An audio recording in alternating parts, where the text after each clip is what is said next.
said I didn't ask my mom. What's up, fellas? Yo. What's going on, padres? Word. Hold on a second. Let me just check something because the video for this shit doesn't seem to be picking me up for some reason. Can you talk real quick, E? 1 2 1 2. Okay, yours check, comes mic check. over. Just when I was speaking, You're on. I am. It's showing you that. It's showing that you're on. Yeah. All right, we'll rock with it then. Oh. Yeah, man. All right. So where do we start, guys? Feels like Now I'm freezing. Oh my god. Huh? Now you good? Yeah. I'm not. Now you fine? Huh? Yeah, you're fine. Yo, mad technical difficulty. Like everything's freezing on my end. Like you guys are freezing. Yo, listeners, why don't you take a moment and go review the podcast? Follow us on Instagram at fatherhoodspod while we get the technical difficulty sorted out, and then come right back. And cop a fly dad bag. Hey, cop a fly dad bag at flydadgear.com. Yes, please. We would love that. All right, you good now? Yeah, it was awesome. Yeah. Always. All right, so where do we start, Kay? I don't know. It seems like these past couple months, the weeks and weeks are just crazy, man. In terms of? Just busyness, life busyness, trying to balance it all. The world is trying to get, past the pandemic, and everybody's trying to speed up to speed, sort of say. Yeah. I have found it to be like, I'm struggling a little bit more with like balancing fatherhood and work and social activities that tie into work sometimes. It does get complicated, but I'm finding that my kids are also wrapped up in a lot of stuff as well. So it kind of balances itself out. I feel like my kid is a bit more anxious these days, especially when it comes to like just potentially getting sick. I think this whole couple of years of like protect yourself, and now he's any little thing. Not that he's a hypochondriac, but it's a little concerning. Like, damn, he's real nervous of like, if it's one thing, then he's like, oh my God, am I going to get sick? Because everything has been so like, don't do this, don't touch it. You know what I mean? It's been so heightened. I feel like it's had a definite negative effect on him. They still wear masks in school? No, they took the masks off. Yeah, same. Over here. It's optional, I would say. Yeah, optional. And we just have to continue to encourage him, like, yo, man, like, you are healthy. Like, instead of going to the negative as your first instinct, you got to train your mind to go to the positive instead. Because I feel like society has, this past couple of years, it's gone so to the negative of your first instinct. I mean, even with adults too. You hear someone sneeze, I'm automatically like, oh shit. Like, yeah. It's almost like we have to unwind the aggressive, like it's too much to one side. Yeah, but I mean, like, if I'm thinking that, just imagine, as a so-called like knowing adult, just think what a kid is probably. Were you ever truly afraid of COVID?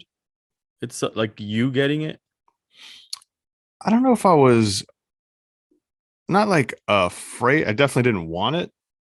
So I definitely took my precautions, and I definitely sat out things. I was just like, fuck it, I'm not putting myself out. But it was less about me. It was really less about like me getting sick and feeling bad. It was more about, I don't want to bring this into the house and get anyone else sick. Right. That was that's been my whole thing.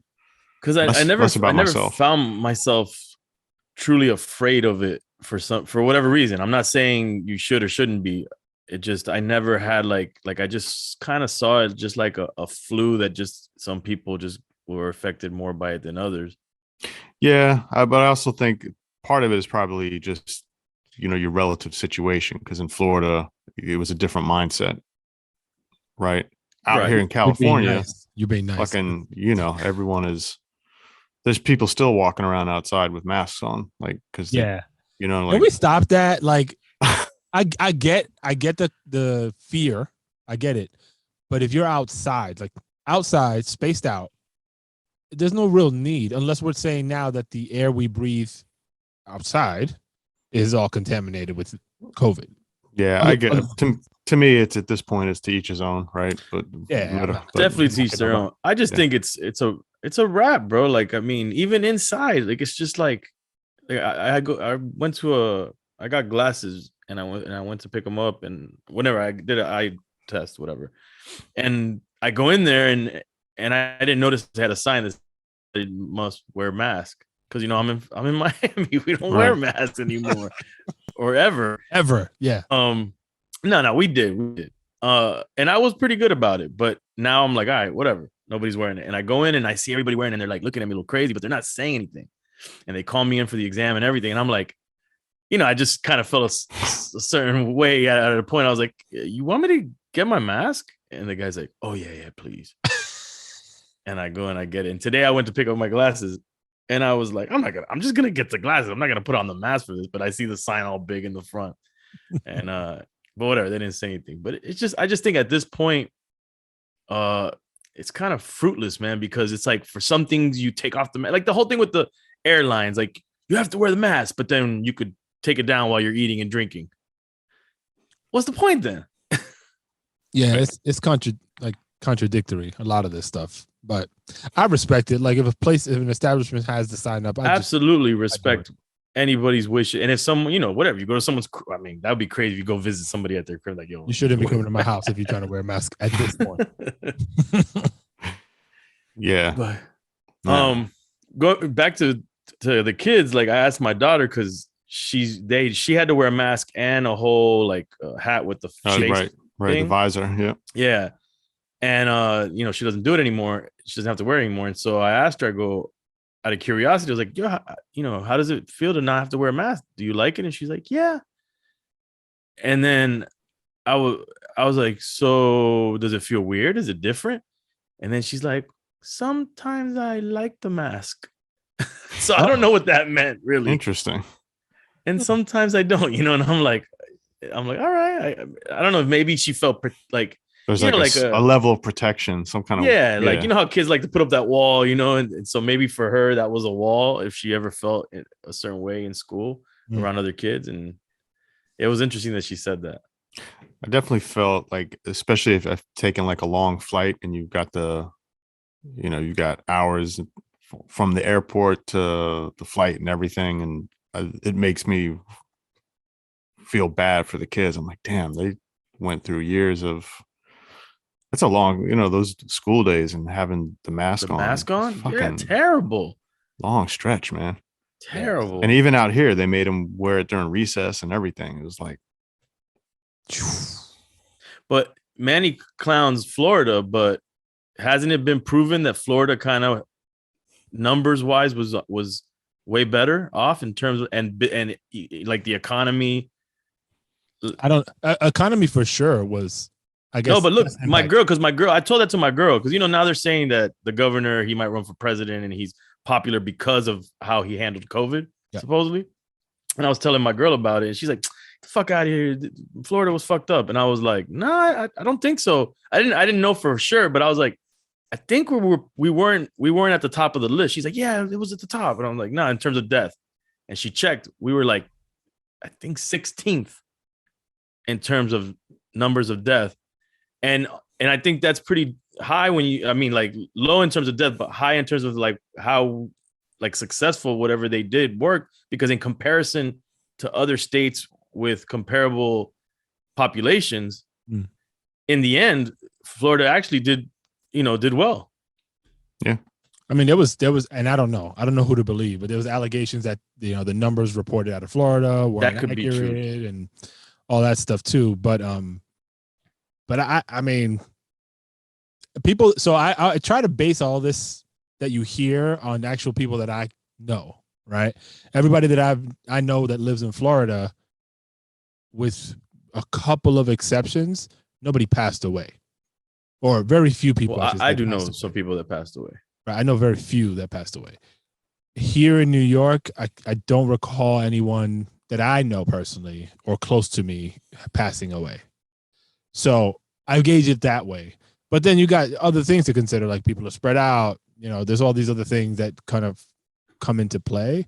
At the end of the day, bro, I think everybody kind of tried to do what they thought was best for their population.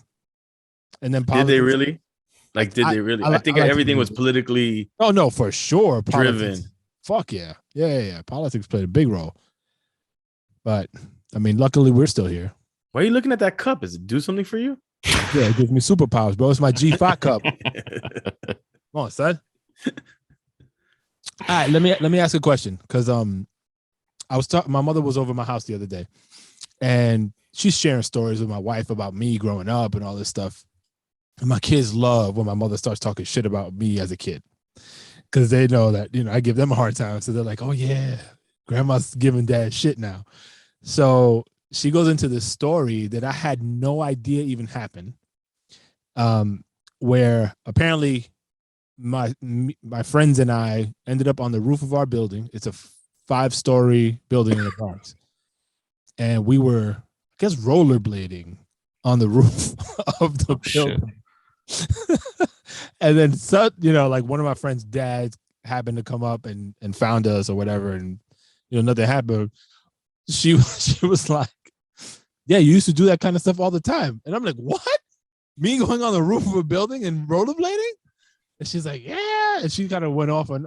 But that particular story, she was like, "I wanted to whoop your ass so bad, but I just thank God that nothing happened, and I kind of just left it that way and took you back home. Your friends weren't so lucky." What age were you? She probably, I don't know. I must have been like 10, somewhere around 10. It's crazy how from some of those early ages you just don't remember shit. I remember shit. That scares me sometimes, because the kid seems so, like, I'm talking to my son and he just seems so cognizant of everything, but then I'm like, damn, is he even gonna remember half this shit? That's why videos and photos are clutch. Yeah, because my son told me the other day, "Yeah, I remember when I was born." I was like, "Do you really?" Could it be the pictures that we showed you in the videos? Like, no, I remember everything. I'm like, "All right, yo, talk to me about it." Literally, he's recounting like what's in the videos and the photos. I'm like, "All right, bro." So now he's like, we get on his case and he's like, "Fine, yeah, I don't remember." My daughter does bust out remembering things without photos and pictures. Like, I do this little ritual with her where I bump heads with her and then I rub noses with her. I call it the cabecita y naricita. Yeah. And I stopped doing that a long time ago. And I did it the other day, and she did it perfectly. And I go, "You remember?" She goes, "Yeah, I used to do that when I was a baby." Ah, that's dope. You don't do that with your son now? I've done it a couple of times, but no, we have our own little different. Don't do it in front. Don't do it in front of your daughter. Oh, yeah. No, don't do that. Dude, the other day they fought over sitting on my lap. It was crazy. Side note, I was watching the recent Drink Champs Cypress Hill joint. Mm-hmm. Very well done. And I'm not even done with it. So kudos to you. Well done. What did we do that was well done? You know what? That we don't do in other episodes. No. I think you guys do this pretty consistently. There's some like episodes that it's kind of like, it kind of drags or what have you. But again, I've probably only watched 30 minutes of this one, and from jump, it was really engaging, and it reminds me of like the very first episode you guys ever did, where with Fat Joe, the first one that aired, right? Fat Joe, right? And just the whole premise of the show, right? Like, because you kind of get lost in, with so many years of it airing, you kind of get lost in what the actual premise of the show is, even though you guys remind everybody all the time.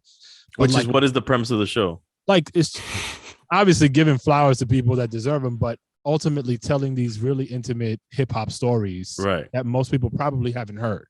Right. And that episode, from the very, like, you guys started talking about how the name Cypress Hill came to be and kind of took it from there. And then your connection with Southgate, California, right, all these different things. And I'm like, yo, that shit is so ill, because how the fuck would we know? You know, the common person just wouldn't know. And so exposing that to the masses is pretty dope. Being a hip hop head, admittedly not knowing a lot of this history, like, it's a crash course for me in being able to really like connect the dots historically. So I dug it. Yeah, it was crazy for me. That MC Shan episode seemed like that was a hard one to keep in control. That was all over the place. But that was fun though, man. It was a really fun episode. Nori acts like he didn't enjoy it. I don't know, maybe he didn't, but I enjoyed it, man. I enjoyed the craziness. But going back to Cypress Hill, for me, it was surreal to like it was like full circle for me. Like, being from Southgate, living in Southgate, having the whole Cuban connection, even the Cuban club, Olguinet. I don't know if you got to that part yet, where I was going to bring it up, but I was like, I had brought up my preschool, Lollipop Lane, and they didn't seem like they knew it. But then I've been getting hit up like crazy by people like, yo, you went to Lollipop Lane? Like, it's such a Southgate like thing. It's like a gingerbread looking house, building with lollipops on the fence, big ass lollipops. Like, it was like, it stuck out. It was mad Cuban. No, that's no Cuban in there. It had nothing to do with Cubans. That's what I'm saying. There wasn't many Cubans in Southgate necessarily. Okay. So that's what's crazy. So when Cypress came out and I found out that they were Cuban merely by hearing the Cuban slang, which I say in the episode. And then, I didn't even know they were connected to Mellow Man Ace and Mentirosa and all that, which was dope as a Cuban to hear him come out. And then to find out they're from Southgate, like that shit was, and then when we started Drink Chat, I was like, man, I would love to have these guys on and be able to talk about that stuff, and to have them on and then be so cool and to have that full circle moment for me was really dope. Yeah. I always wonder, like, and I think we had a few guests that are like not notorious, that makes it sound bad, but like into marijuana, right? Marijuana? Part of their culture, the Kenai bus. And I always like to ask, like, like, what's that? How was that relationship with you and your kids? And I don't know if you guys even had an opportunity to talk about it with like Be Real in them, but I'm always curious about how that dynamic works. Well, it's funny that you mentioned that, because the only thing that came up about kids in relation to even weed was talking about, I think he said something about the Hollywood, Walk of Fame star that they got. Yeah. That they were talking about their fans came out in droves and they were all lighting up. And he said it was dope, but it wasn't also because I think he said his daughter was there. And, that was a little weird for him to have his daughter there and all these people lighting up. So it gives you a little bit of insight to how he, separates at least that, the kids from that world. Yeah. There's definitely some that don't separate it. That's for sure. How do you guys I've seen it? How do you guys, like, just in our personal spheres, right? Like marijuana. Marijuana. So scientific, man. I sound like such a nerd. Such a white hippie. Yo, the weed, son. Nah. So, like, we're encountering it more and more in our daily lives, right? We walk down the street in New York City these days. You can see, and the cops are smoking. Blowing. What's up with that video, bro? Those videos coming out. I haven't seen it, but I'm not surprised. You haven't seen those videos? Nah. They got cops just lighting up and like trying to hide, like on the side of like a doorway of a building. You've seen them, okay? Have you? I haven't seen them. Oh my god! There's one with a female officer, and then I've seen another one, I think in Jersey, of a male officer being passed a blunt by a regular person and smoking it. Nice. But it's so normal now, right? And then what do you tell your kids? Like, what would you tell your kids at that age if they asked you, like, what's that? I'd just tell them it's something that big people do. That's what I tell them about, like, beer. Like, if I have a beer or a drink around them and they're like, they want everything you have in your hand. And I go, no, this is a big person drink. It's not for you. It's a big person drink. And they're cool with that. They understand that. Yeah. So I just tell them that's a big person thing. Mm-hmm. How about you, Kay? Same. I mean, I think we've talked about it, but yeah, it's kind of similar. Like, and it's just goes back to like, hey, there's drugs, including alcohol, and there's things that are illegal. There's things that aren't illegal. There's things that, that kind of give them the whole rundown. But he's pretty aware of, like, back to E's point, like, yeah, this is something that adults do. Some adults do. Yeah. And that'd be great for you. Same with drinking, right? It's just like, you don't want to be drinking all the time. That's usually the analogy that I provide. Like when they're asking me, and my son particularly, like he doesn't just take the first thing that comes out of your mouth as the answer. He's got 4 or 5 follow-up questions to make sure that what you're telling him is accurate. So with him, I can't really like try to paint it gray. I got to give it to him straight and as direct as possible so that we can avoid a lot of the back and forth. Damn. So that must have been awkward when that crack pipe dropped out of your pocket. And on that note, we probably got to wrap up, my friend. I know I cut off Manny, but next episode I got to talk to you guys that I did my first microdose. I don't even know what that is. Oh. And I'm diving in. I'm diving into that world a little bit. Oh boy.